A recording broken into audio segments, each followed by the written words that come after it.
welcome to this edition of Scientifically Beautiful on the Life is Tough, but You Can Be Tougher Network.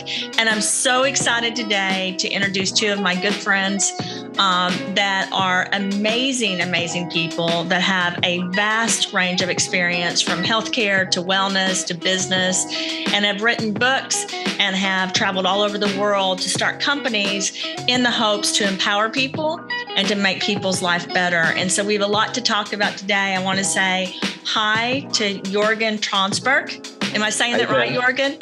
Yeah, you actually pronounce it perfectly, so thank you. And Ghazala Javeen. And we've had her on the show before, and she's an amazing person. But this duo together started a company called NGRC, which is a next generation research center out of Cyprus. And I'm going to let them talk about it, but they've done amazing things together, again, in the areas of business, science, healthcare, and a lot of different areas.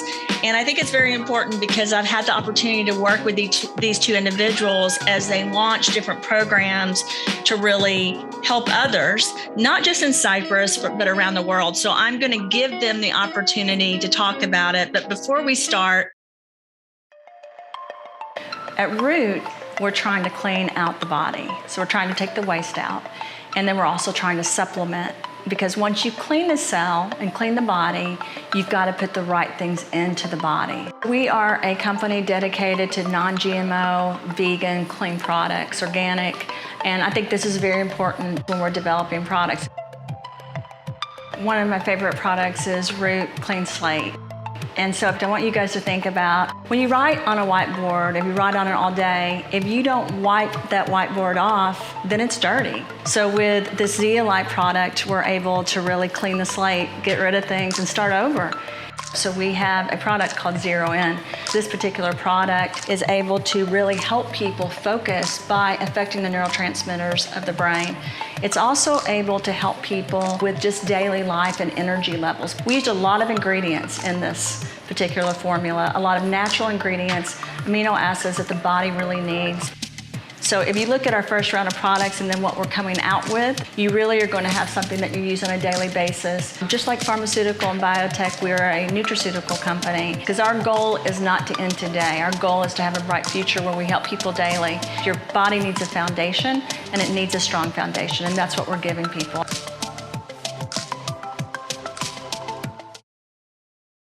The most important thing is, yes, getting imported if he has the right kind of people around you. It's always like a collaboration. It's always like a teamwork.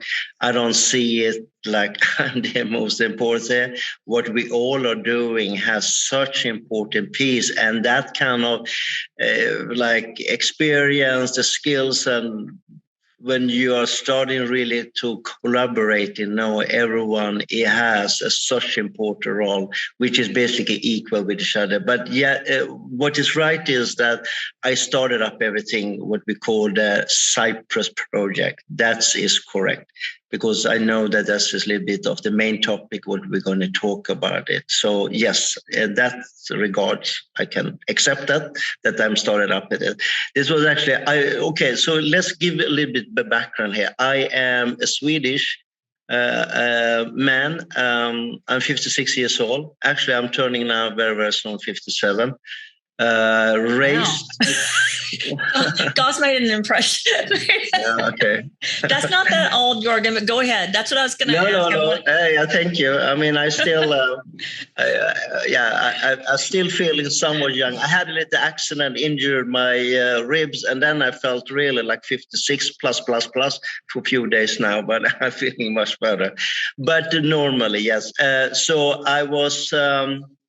In a very, very young age, I'm going to make this story very short here now. I had a back problem, like a really severe one, chronic pain already in the age of 13. Long story short, the normal allopathic medicine could not help me. My my parents took me to a chiropractor. This guy helped me. He then became like a mentor. I decided to go into chiropractic school. I did that. I was very, very young.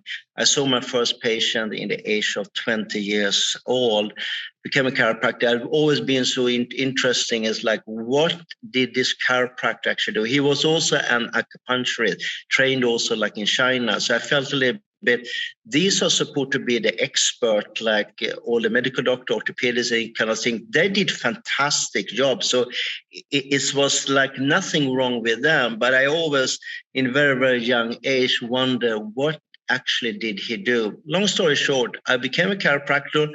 I became also an acupuncturist from like traditional Chinese medicine in the age of 2021 there.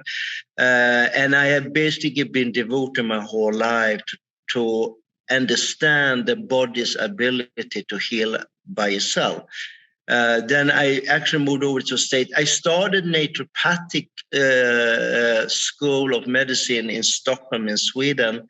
Moved over to the States, finish up the school both in Stockholm and also enter like naturopathic school in the States. Lived there over in California, actually San Francisco Bay Area for 12 years. Moved back then to Sweden, which was the year 2000. Okay, that was the fast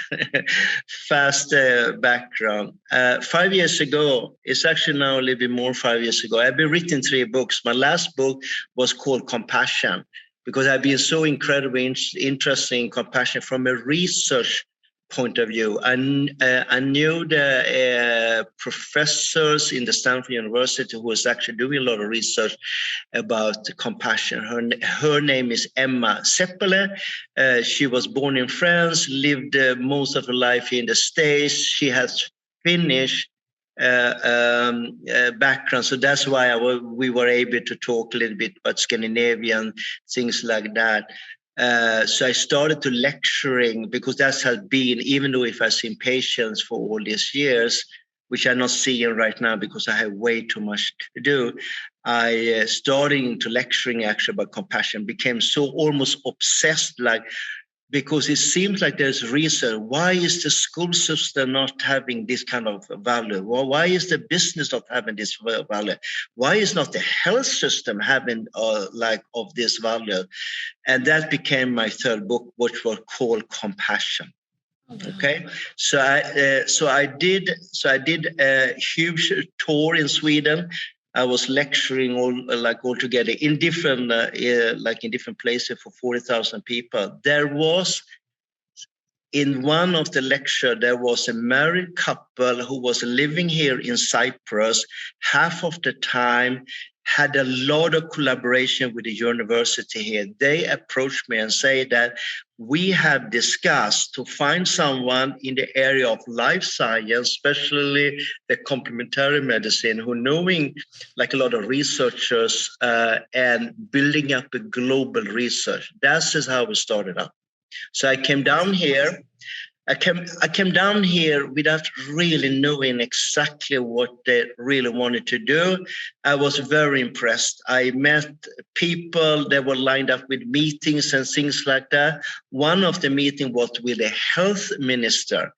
And for me, who be just a regular guy, coming down here and suddenly, and they didn't tell me that before I came here, more than I gonna meet like the key people, but someone with my simple background suddenly was sitting there with the health minister, and he was telling me, so how can I help you? What can I do for you? Long story short, yes, I know a lot of researchers, mainly in the state of California, because that's where I live, and obviously in Sweden, because I have had so many research science people come into my lecture, my speeches and things like that. So I have a huge network when regarding that kind of things. When we talk about researcher who is not happy where they're doing right now, they feel restricted, they don't feel that they are able to do really what they wanted to do.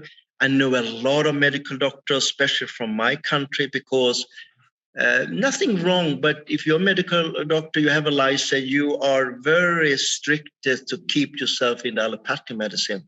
So I contacted 17 people, which are my friends, which are knowing that they are interested into more complementary medicine, and told them that I just came from Cyprus. I have met people who saying that they want to build up a global research center in the area of life science, and they want me to see if I can find a researcher. So these 17 people, I arranged that we spend 3 days in a conference place hour north of Stockholm, and we just started to look into this, and that's basically how we started. These 70 people are still in the project and interesting. And long story short, during 4 years, I went back and forward to Sweden and Cyprus 30 times. Oh, wow. I was wondering how many years that you've worked on this project. Yeah, now it's exactly 5 years and 3 months. How many hours a week do you think you spent on this global research project, Jorgen? And I'm asking because I think one of the things I tell people is it's not easy. You and Ghazala are beautiful people. So it looks like, oh, they just walked in and they did this. But I can imagine it's been hours and hours of work, because it's not easy to build a project like this. Yeah, no, I haven't really counted the hours, but thousand and thousand and thousand of hours. If you look at everything, I mean, just to travel 30 times. But my personality is not that. How can I describe? It's not like I don't see the struggle to travel. I don't see the struggle. I mean, obviously, once in a while, it starts to hit you that you're feeling exhausted. But I see the opportunity. Okay, here we can doing something different. We're doing something where people are longing for. We're doing something where skillful, experienced people are dying for. And the most important thing, what I felt, was that here we can actually get government support. We can get, at that time, also talked about the investors and things like that, and really supporting, helping thousands of people, maybe even 100,000, maybe even millions of people. That was obviously like the vision, like the dream.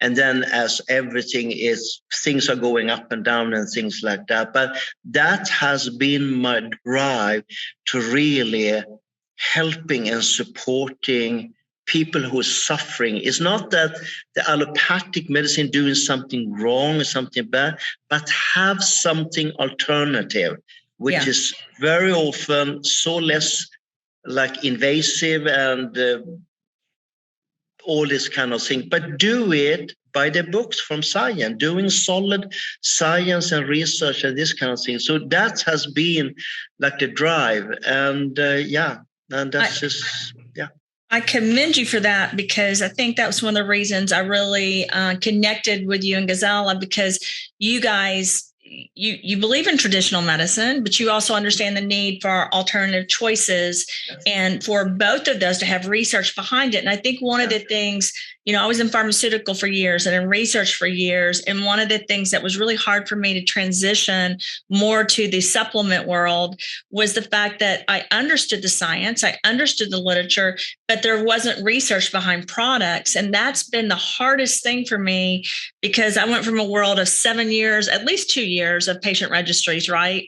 But usually 7 years of research before a product was launched. And of course, natural products, they have similarities, but what a lot of people don't understand is the manufacturing process can be very different, and products can have more bioavailability, more efficacy, better safety if they're made a certain way. So the fact that you all have put together this plan to integrate everything from stem cells to supplements to pharmaceutical products to biotech and wellness and health together, I just know it's been a ton of work. And I also know that it's something that is very needed, Jorgen and Ghazala. And I also think you chose such a strategic location, because I've actually been to Cyprus.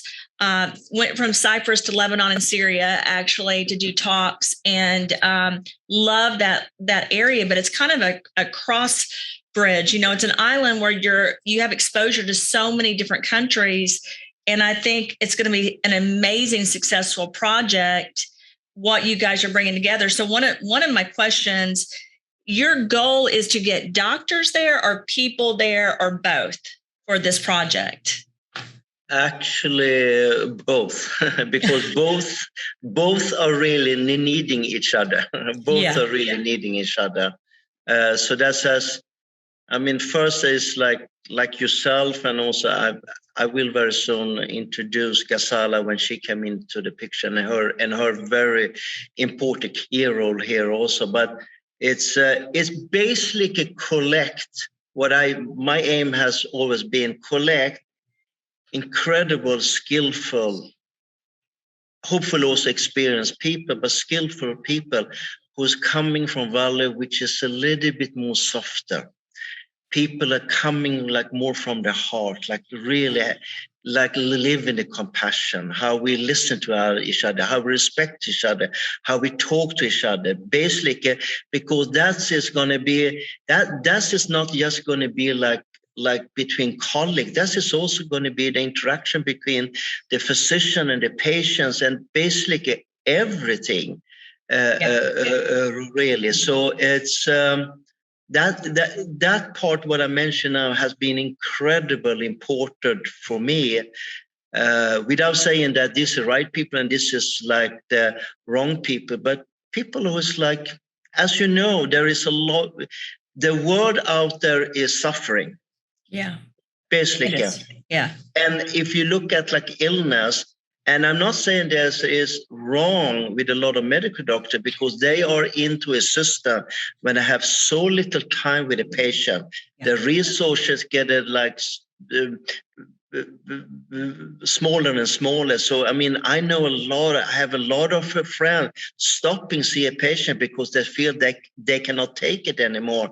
But to create a kind of environment, basically, when we are, because whatever we give people, if we give pharmaceutical medicine, or if we give allopathic treatment, or if we give nutraceutical supplement, whatever we're doing, the first impression when we meet the physician practitioner, how we're listening, how we interact with each other, it's also a part of the healing. Absolutely.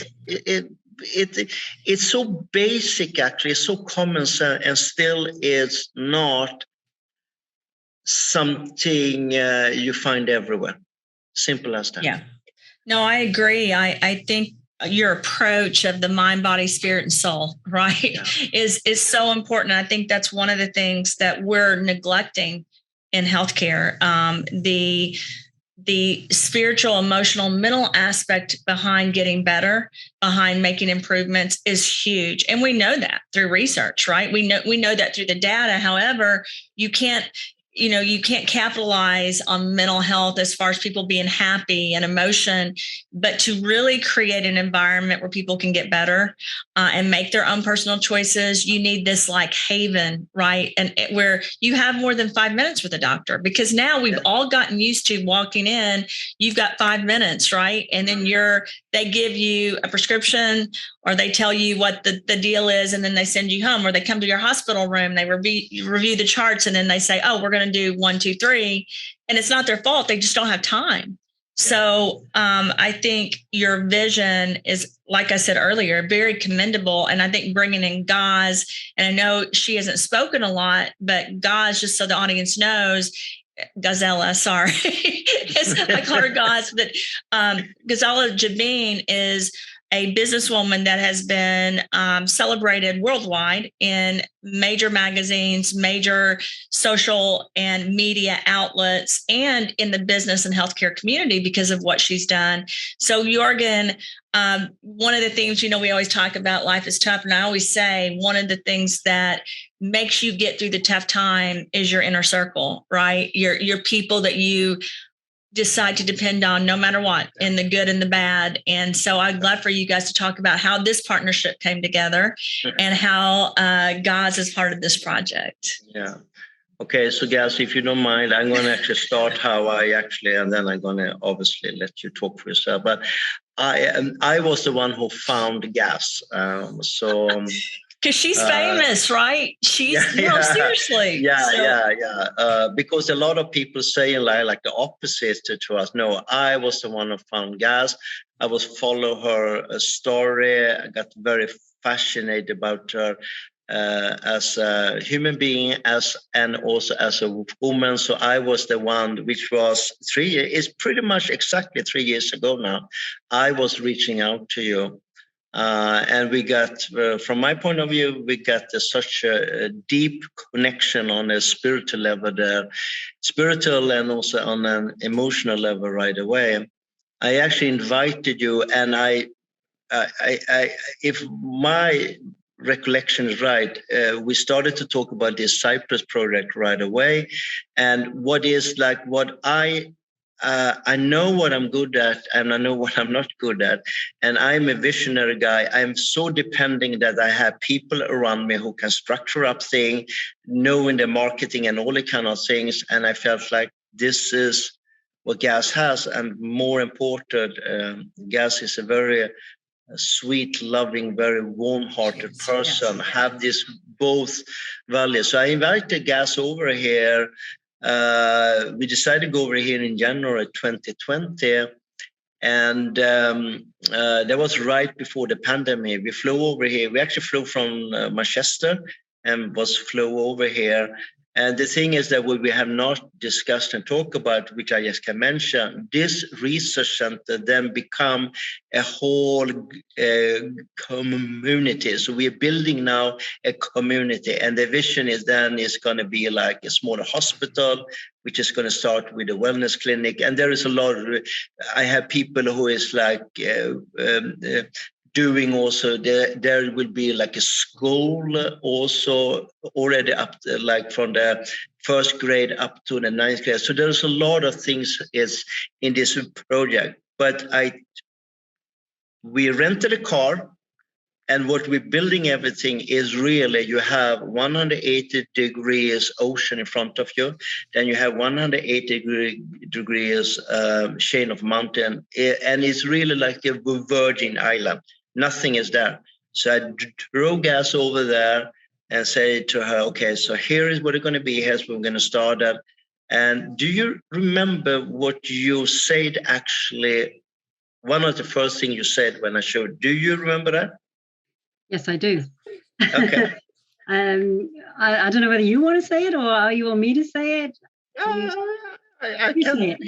can say it, and you can probably add. You say to me, Jörgen, I just see opportunity of fantastic things can happen here. And that was like, okay, wow, this person is the right person for the project. So now I'm going to let you obviously speak for yourself.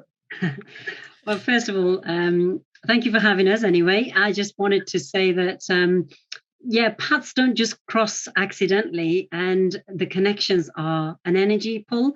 And when you are faced with door openers in life, you have to bravely tread into that space, into that door, and be kind of resigned to the fact that this is leading me somewhere. And the adventurous side of who we are as people, we do.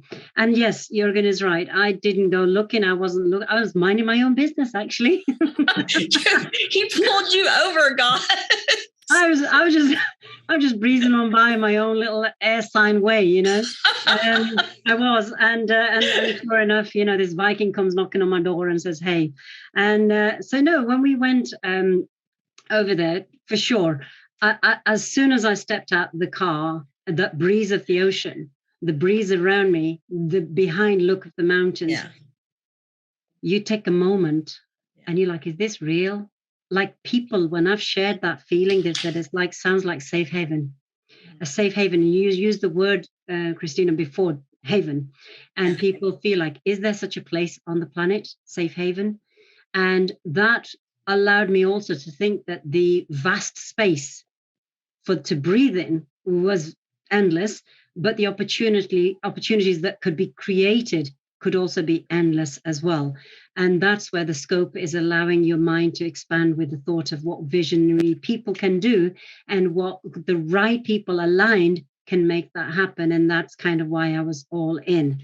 And so that's kind of where I come in on the scene. My background is completely different. My completely different background was, I'm a more of a business person. If you kind of look at from my background, I fought for education and now I deliver education. And coming from suppressed background to expressive self of mine, I broke a lot of barriers, I broke a lot of molds, and I broke a lot of spaces out there to say, no more, we cannot have this, we got to change. Yeah. And change is good, and change is different, and change is needed, and change is inevitable.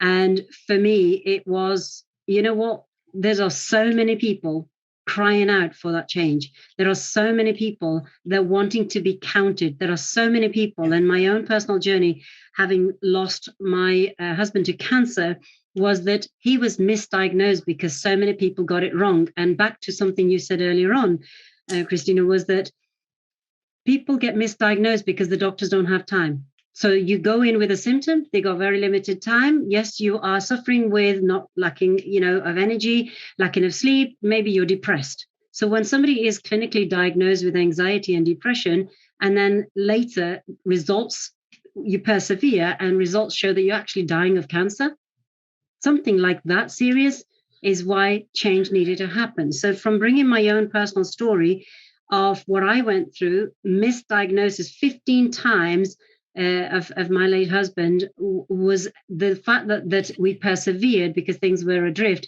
We realized that actually there could have been a lot more done if we had more knowledge, more experience, more research, more understanding, and more that we could have done holistically as well in everyday life. But as another thing was that the epigenetics in the way that we live, in the way that we treat it, in the way the life is today, can really let the system down on an individual.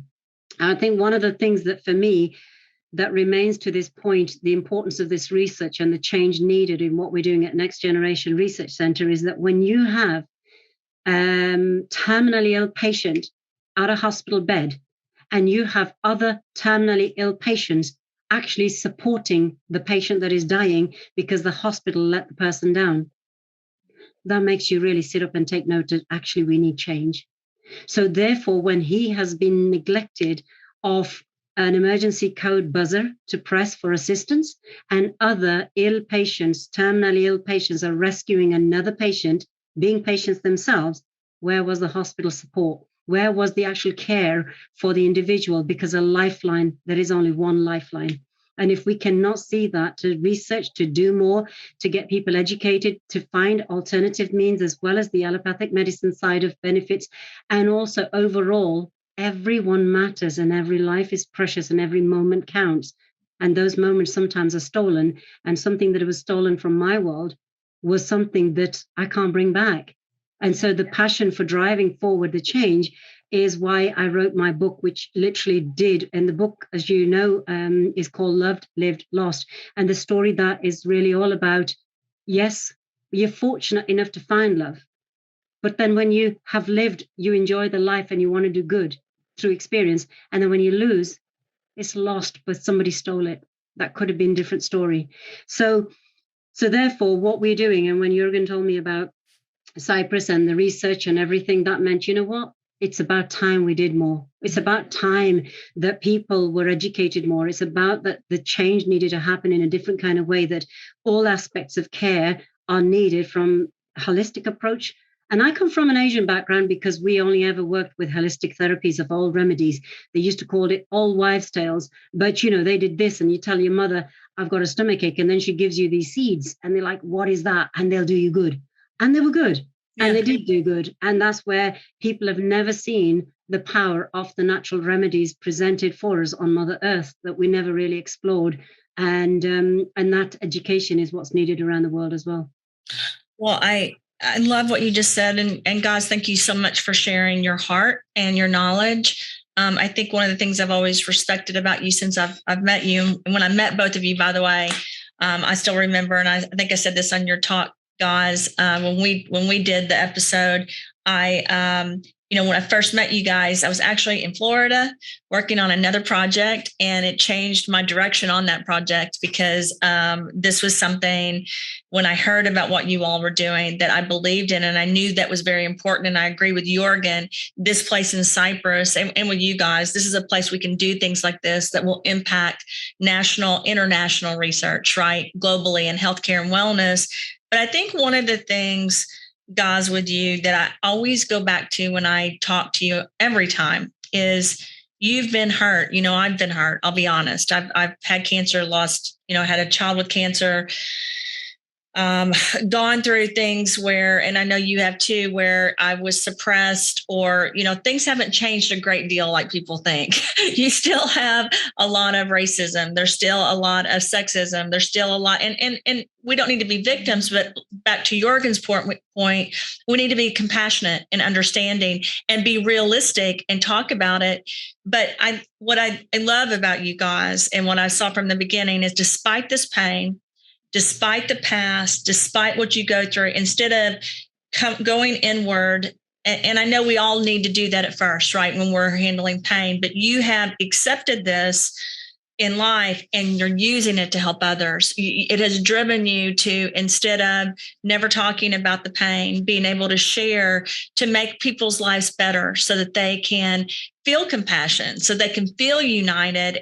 And so one of the things about both of you that I really learned and immediately felt and then learned to really love is the fact that you didn't stop with one thing. You kept going and you're keeping this legacy going, that you're making this impact for others, so that not just what you're doing now, but for generations, you're going to impact health and wellness. And guys, it would have been very easy for you after going through the pain of losing your husband and seeing a healthcare system that was broken to just go inward and not help fix it. I feel like I connect with that because it was, very easy for me to do that too, but I chose not to. And Jörgen, it would have been easy for you not to travel 30 times to Cyprus and to work thousands of hours, right? But you guys are dedicated to making life better for others in this project. And you're taking a stand of, okay, traditional medicine's great, but let's look at natural. Like you said, guys, let's go back to this and spend time on this and take the time to research it. And again, I keep saying this, but it's highly commendable.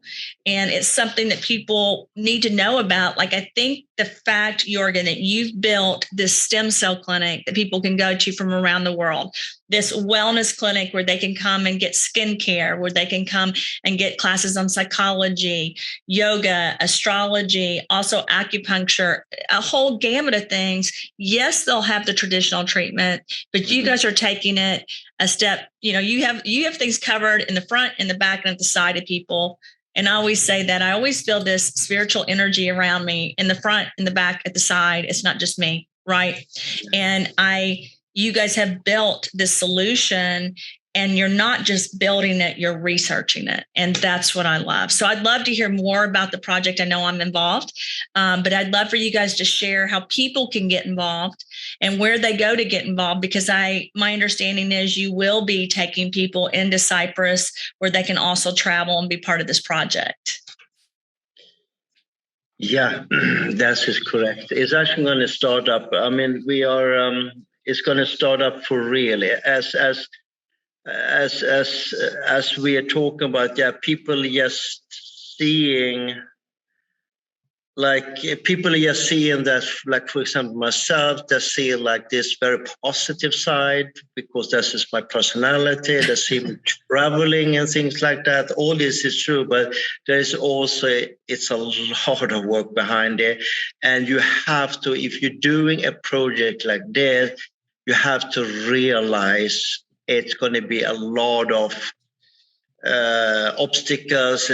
There is time when you're feeling like I don't I want to jump off, and it's basically from my point of view experience that you're getting attacked from people organization from more the allopathic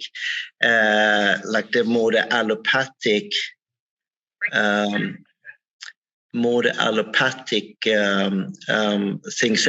I see there has been some misunderstanding. I see there's one of my employees is coming here on board. She has my last name, so I like that. Yeah, exactly. That is my... Hej Anna-Karin! Hej! Hej, vad fint att du säger. Men vet du vad, det här är inte för alla, utan det var jag som la in det av misstag där så. Ja, men vad roligt att vi får med en liten stund, men då, vi ses imorgon. Ja, det gör vi, ja. Hej så länge. Ja. Okej. Hej då. Hej då. Yeah, it's pretty. It's very sweet. She's she's doing all the admin work. She's a very sweet lady. But I put in that I'm going to have this meeting in the Google schedule. So she probably found it now. I thought that there was something for everyone, but it was just for them to know that they cannot disturb me right now. I was just surprised there.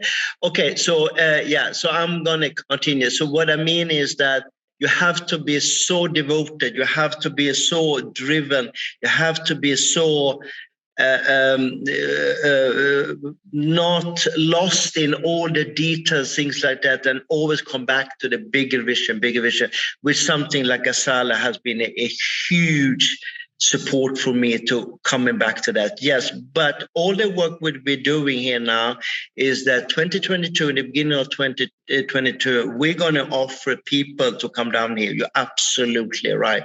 A different kind of wellness package treatment, but we're going to offer what I call the best of the best regarding allopathic medicine, especially when we talk about the exams and all this kind of thing, but also have different treatments package, depending on what is the reason for people coming down. But yes, and we have to say, NGRC, the Next Generation Research Center, we got now all the medical license for basically rolling out everything. So yes, you're absolutely right. So you're also partnering with a couple, the universities, right? Yes. A couple of the universities there on the research. Yes. And different government entities so that you guys can do this not just in Cyprus, but in other countries as well, correct? Exactly. We are, I've been dealing actually with 4 universities, but we are now choosing 2 of them when we have very close collaboration. And I have, and also my team, but me personally, I have a very close relationship with the government, which make it helping and supporting a lot to get permission and license and these kind of things, which is if I did that in my own country and in EU, that would take forever. But I can do this processes obviously right now very much quicker. Yes. Well, I know that, when we worked on projects where we were trying to get drugs out and pharmaceutical, human monoclonal antibodies, a lot of times we would go to the Middle East or to different countries where it's easier to get the basic research done because, in Europe and the United States, it's very expensive and takes a lot of time even to go back, past that hurdle. So the fact that you've spent so much time to get this approved there in a clean, safe country, right, area that people can go to, I think is going to offer not just resources for pharmaceutical and biotech companies to go to and do further research later, but also for doctors and patients and people to go to impact their own healthcare, which I know during this pandemic is a little bit harder to travel. But again, things are starting to open up finally, and we're getting past that. So I think you're going to have a site that's unique to anywhere else in the world. Yeah, no, absolutely right. And it started to open up, but we also have a permission actually from the tourist minister. We have a paper, so we have permission to actually, which is basically the way it is right now is mainly from my own country, Sweden, where we can helping people to come down here so much easier. But that's just because we are rolling out now from Sweden, but we're going to be easy to then add also other countries also there as well. So yes. When will the first trip, I know that you've worked with 70 people and you've continued to work with them to develop this, but when will this open up to other people? I know you said, I think, into February or March for people to come to Cyprus.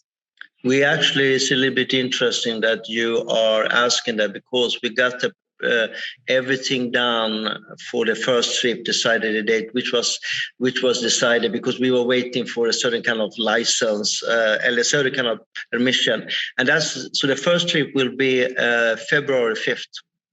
Februare 5th. I have to write that down. So Jörgen, are you doing anything in December or no? You're going to be, your first trip will be February 5th? Yeah, December, February 5th, which we really open up. We're doing like a pre-launching, which you obviously know because you have been very like active, that kind of thing. We're doing what we call like a New Year's retreat, which will be like a 10-day. We have selected people from Sweden mainly, which is they are traveling down here on the 26th, and we're starting up this on the 27th, which is also like rolling out same kind of things there, but we're doing like a pre-launch where we have handpicked people actually, where I'm going to let you, where you have basically also like a key role in this things here. So. Yeah, I think that'll be great because you'll have people that you can expose to the project and they'll be like ambassadors for you guys to get the word out there, because I think with each group you bring in, and I know you're starting with Sweden, but it's just going to explode. You're going to have a wait list. I know that's really long after this is launched. And you're also sending back people with product. Like some people will be starting the research before, and then they will be doing additional. That's my understanding, for about 2 years, at least in this first round of projects. Exactly. That's exactly what it is. We're going to start. We are now launching it here just in a few days. But the first group is coming down here, right before New Year, which they will be the first people involved in this research, what you now described is going to be for 2 years, yes. And where will they stay, Jörgen? Because I heard Gaz talking about, I've been to Cyprus, so I know what she's talking about when and I mean this, it takes your breath away.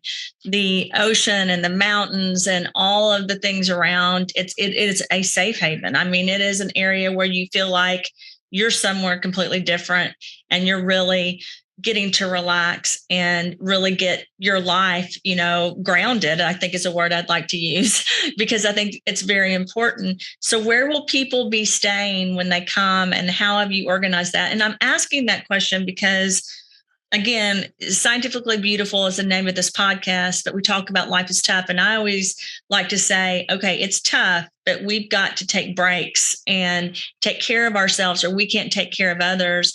So I'm not trying to promote what you're doing. What I'm trying to get people to know is there's a place that's as beautiful as anywhere in the world, where they're going to have ability to be treated from a healthcare and wellness perspective, and treatments they can't possibly get in their country, right? Especially with the stem cells and the different pharmaceutical companies involved. So where will they be staying, and how will that be? And I hope I'm not overstepping my bounds. I just wanted people... Because I really want people to understand you're building this community of wellness, right? I think, They're all staying at Jörgen's place, aren't they? That's what I was wondering, guys. Are you both inviting all of us over? There's the biggest balcony place that everybody will be coming to. Yeah. Guys, he's on Zooms and he's on the balcony, or I see that he's outside, and I think just don't rub it in. I'm in Nashville. He just said, everybody, you're welcome to share and be my neighbor. So, hey. Yeah, I was so happy because I have this like beautiful flat I recently got. I was so happy, so I wanted to show everyone. So I recorded it, which probably was a mistake because I would love to come and sit on your balcony. Guys, he's like, I know that you're stuck over there, guys. But look at where I am. Look at what you could have had, Gaz. Yeah. When are you going over there, guys? I don't need to get off the subject. But No, that's all right. Yeah. It's just when my aeroplane says, right, this is a ticket for you to get to Cyprus because that balcony needs a female on the top now. It better be me. That's what you're saying. So will they stay in a place? I mean, we actually have, we are building this community is being built at the moment. And that's it. The whole plan is going to be built in. It says 7 phases, but it's probably going to be more phases, but that's being built right now. But what we have arranged, because we have to also consider that we are in the middle of a pandemic, and the people like my network, and I think like also for you guys, we have a lot of people who doesn't want to take the vaccine as it is. And I respect like both. Yeah, I do too. I have no problem. I always respect like a personal opinion. I always say that as long as it's based on correct information, then it's like, but what it is that we have a permission that everyone who coming and going to visit our project, you don't have to have a PCR test. You just have to have an antigen test, okay? But if you are fully vaccinated, you don't need to have anything. But since I have so many people who does not want to take the vaccine, we have one hotel which is called like the Riverside, like the Mountain Riverside Hotel, which is a beautiful up in the mountains, and that means that there is 5 days quarantine, but this is a huge area also connected to the mountains. So we have the permission that they have 5 days quarantine in that hotel, but that is such a beautiful, huge place. So people can walk. You are not stuck in your room. Okay. You can walk there up in the mountain. We're going to have lectures every day and this kind of thing. So we entertain people, and we will also have treatment at that place, which we have the permission for also. But we need to take that in consideration and make the best of this situation. But all other kind of people, we have now an agreement which is called Acapulco Resort, which is in front of the ocean. We have the mountains again, which is also a huge place. And there is what we're going to have people at the first time when they're coming down here. But there is a lot of options also. So. And will they have exposure to, I know they're going to be doing exposure to the research project, but will they have exposure to the wellness clinic and all that? Yeah, they're going to have exposure to everything. But what I mean that since we have the pandemic, if the first 5 days, since I have the permission to take the staff and the wellness clinic and take that into this hotel resort. So no one is going to no one have to worry about everything. I've been working to get all these things lined up. So everyone is going to be happy. No one is going to feel they are restricted. No one's going to feel like, oh, now I'm stuck here. I cannot do it. No one is going to. No, I don't think they're going to feel, being by the. No. Guys, take me to the resort. Put me on the water. You will not want to get back home. And I mean, that's it. It's just it. You'll want to stay there. No, I remember last time I was in Cyprus, I didn't want to come home. It was beautiful. It's like Santorini. I mean, it's just beautiful. So I think, I think that will help people overall, just being able to relax and get away. One of the things about life, right, is that we're so busy and we're so worried and we're doing so many things. And I say this all the time. I never want to be part of a project where I'm leading with fear. I want to be part of a project where we're here to find solutions and to give people hope, right? And that's what you guys have offered. So it's an amazing opportunity to do that. And, Jörgen, I want to say this before we get off the call, because I know we've talked about this, but first of all, I want you guys, where do they go to learn more about Cyprus? And then I'm going to ask the last question the tough question I'm going to ask you guys before we get off. But where do people go so that they can find out more about your project? They actually go into NGRC, Next Generation Research Center, but NGRC.org. Gaz, do I saying like the right thing now? I think I'm doing that. Yeah, it's not .life, no? No, it's actually changed till .org. Okay. It did that a few days ago because we had a little problem with it. So NGRC.org. Okay, ngrc.org, you guys, to go and find out more about the project. So before we get off, and by the way, Jörgen, I'm going to be sending this on and posting this too, because I want people to go to your site and learn about it and get involved in this project, because even if they don't start now, they could get involved sometime in the period of the next 3, 6, 9 months up to 2 years, right? And by that time, I know the plans you guys have are to do multiple research projects and multiple things for people. So I think that you guys getting exposed to that now from around the world will be an incredible opportunity. I know you're opening it to Sweden first, but I'm assuming that the United States will be able to do it pretty near in the future. And I want to thank you guys for this. And I'll keep telling the audience so that they are directed to your site. But before we get off, I would love for each of you guys to share what you've done to overcome the tough, bad parts of life and how hard it is, because again, you're sitting on the show and you're smiling and you guys look happy, and you are happy, but I know you've been through a lot to get to where you are.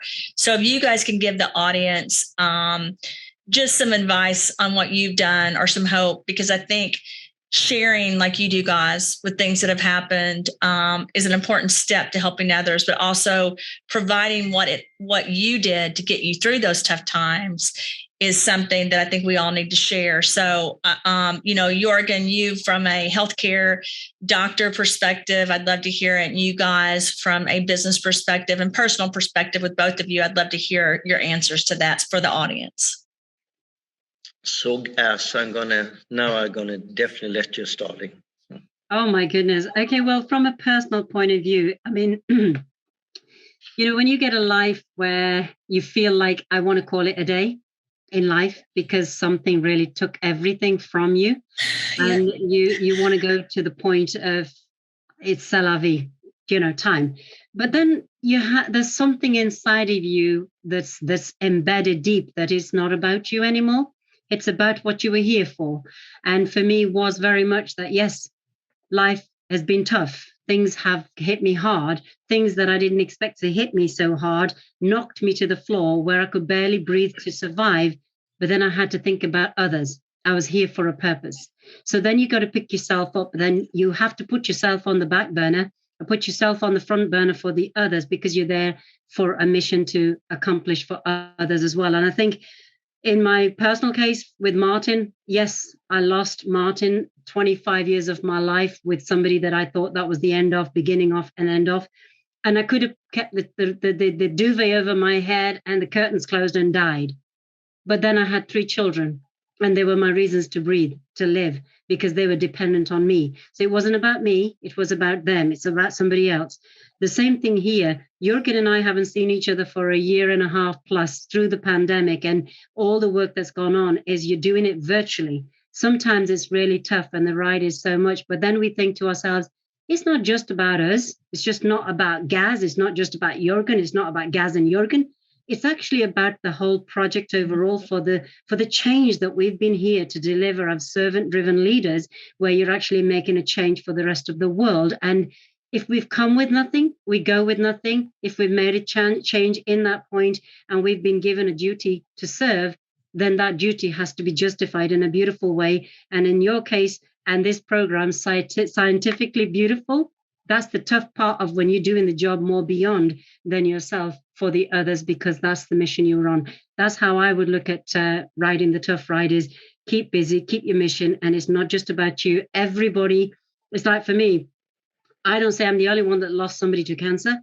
I will not be the first and I will not be the last. I'm not the only one that was a victim of possible death. I will not be the first and I will not be the last. There are many projects and programs happening in life. We will not be the first. We will not be the last. Therefore, the tough rides within the deep heart of us, which is more to give than to gain, and go with the flow and detach of all personal, gains, and truly the flow will then flow naturally. And that's the beauty of what lies with my heart. That's beautiful, guys. And I know it's sincere. So thank you for sharing that, because I think that's one of the key factors, is realizing it's not about you. It's not, I've had to do that too. When I get upset or someone says something or does something, it's not about me, right? It's about a bigger purpose. And that's why I think you've left a legacy already that you will continue to lead, leave and to lead with, right? So thank you for sharing that. I know it's been tough, and I know that you've just kept going, and it is easy to pull the duvet over the head and close the blinds. I've done it before, but then you just have to make yourself get up. And I see that with you all the time. And just so the audience knows, Gaz also went through hate crimes, and it's a story she shared on one of the episodes that, if you guys haven't had the chance, go back and listen. But she's made it through that to be who she is today, and to be the wonderful, beautiful woman that she is, that helps others. So thank you, guys. Yeah. Thank you. Thank you. Thank you. And then we've got Jörgen. I haven't heard anything. Jörgen, I work with Gaz and Jörgen all the time. Jörgen, I haven't heard, I know we've all been through things that are tough. And you don't have to share anything if you don't want to. You're welcome to, but I would love to hear what you've gotten through, or something that's been tough. And then also what you did to get through it, despite how hard it was. Okay. I'm no exception that anyone else. We are going through life, which is where you feel that you don't really want to be around anymore. At least for myself, I have had this, I want to basically stop my life. But I'm going to actually, one of my, as a kid, and you probably I've told Gaz this, but as a kid, I was a stuttering guy, actually up to my teenager. I was so stuttering that much, so I didn't talk much at all. Because I was not just stuttering a little bit, I was extremely stuttering. So for me to talk like this with other people, that was out of question. That was really out of question. So I had, as a kid, as a teenager, I had just one dream: to be able to speak freely. Because to be a stuttering on that level I was. So for me, I basically worked, my parents find a woman who helped me, and I worked with this 7 days a week, and it took me 4 years. And every time I talk about this, because I'm trained how to use my tongue, how to use my mouth, because every time I talk about this, my stuttering is right there. And I can easily get into that kind of things. But that is, if I look at, and also I got such a severe back pain as a teenager, so I was on medication all the time. So that kind of drive to be able to, yes, because when you're stuttering that much, especially if you're a kid and teenager, people try to avoid you. People are feeling that is embarrassed. So that has been such a drive. And I have been on the stage for over 30 years. So I have had speeches for thousands of people. I probably have speeches altogether 500,000 people. So every time I'm going through a very tough time, I'm always thinking about this kind of background. If I was able to do this, I can do whatever, really. And that's has been, but this is a very personal thing for me. And then I have always been so incredibly important. It's why is some people going through life so tough and still they come out so strong, and some people are not? And to make that really deeper thoughts, and if I just gonna break it down to a few things, is that we all know pretty much what we are feeling really good at, when we're feeling good. We also know whatever we put ourselves in the body, drinking, eating habits, what kind of people we have around us, we pretty much know these kind of things make me to maybe or keep my anxiety a little bit better while I'm doing this. But these kind of things can maybe be a little tough, but this kind of thing is actually going to help me to go through this like a little bit easier. I have to accept that this period now, I'm not going to feel good, but I can actually do these things and it's going to be tougher in the long run, or I can do this and I know that these things will actually help me. So now I'm going to come back to basically what you're asking. Because we all know to connect to these habits, maybe they are not a little bit distracted or whatever it is. It's like for most people, that is the easiest. But I have always, when I went through, I had an episode like 6-7 years ago when I really felt I don't want to be around anymore. Everything what I believed in is just got lost, and I really thought that I'm not going to survive there. But still, there was something with my background and everything, and also. You don't have to have any background, what I describe here. I always say to people that we have one brain, what we can train. We have one body. We have one conscious. We have a possibility to like explore spiritual things, just simple, basic things. We have the choice to choose this or choose that. So when I have had a really tough time, I always really force myself, remind myself, doing this, Jörgen, choose this now. Choose this. You don't have to do everything, but just choose few of these things and always remind myself, then you will go through in there. And the most important thing with this, I always felt, cut out all the people where is not helping you to feel better. Invite people where you knowing they're coming from love, they're coming from support. They are not, they just want your best, support you in best way. That's it. It sounds so easy, but it's not that easy when you're not feeling good. And I also said that doesn't mean that if someone gets really, really sick or whatever it is, it doesn't mean that the story, what Gaz was saying about her late husband, that the story will end up perfectly and good then, because Martin, he passed away. I'm just going to take that like that example, but you're giving yourself the best opportunity to actually, at least you're feeling that you're giving yourself the best opportunity. I can go on for a long time, but I'm going to stop there. Well, I appreciate you sharing that. That was, I really appreciate you sharing that, because I think it was really important.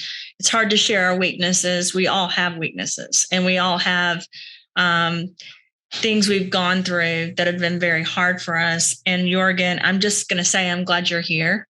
And then I'm glad that we are all working together. I love what you said about surround yourself with people that make you feel good and get rid of the people or get rid of the relationships that are bad for us, right? Because it can make us physically, mentally, emotionally ill. And I think, like you said, that's not always easy to do, but it's important to do. It's important for us to take care of each other, be compassionate, and do the right thing and be examples. And I'm so thankful to be on the journey with you all as we try to help people. This is not a 1 to 2 year journey. You know, it's a journey that will last a lot longer. As Jorgen's already proved, he's done this for years and paved the way, right, guys? And then you have too. And I'm just thankful to be on the journey with you all as we try to do the right thing. And one of the things I've always felt from both of you is that you accept me for who I am, regardless of what that is. And hopefully you feel that from me as well.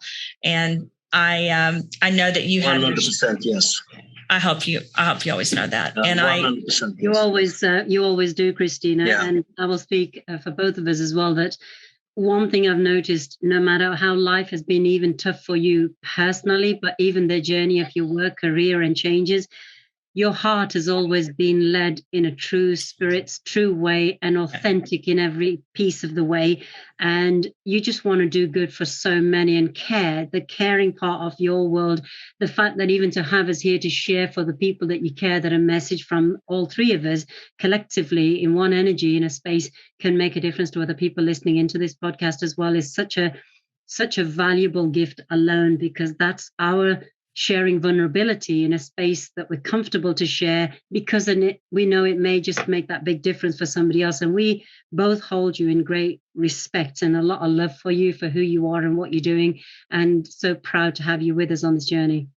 Thank you, guys. I know this series is going to help people because you guys know that my first background is psychology and counseling. And I know from all of the research and everything I've been exposed to that if someone can feel and hear hope and listen to what other people have been through, it can mean the difference between life and death, right? Between a decision of taking one's life or hurting someone else or doing the right thing. So today we went through things that I wasn't really expecting to go through, but hopefully people will hear this episode and know that, your project is open to healing, not out of fear, but out of compassion. And I love bringing both of you guys and your books together to really share the story, which is your story of how you're helping the world. So thank you for being my friends. Thank you for being on this journey with me.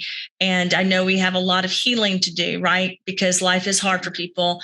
And I know that we're going to. So thank you so much for being on this episode.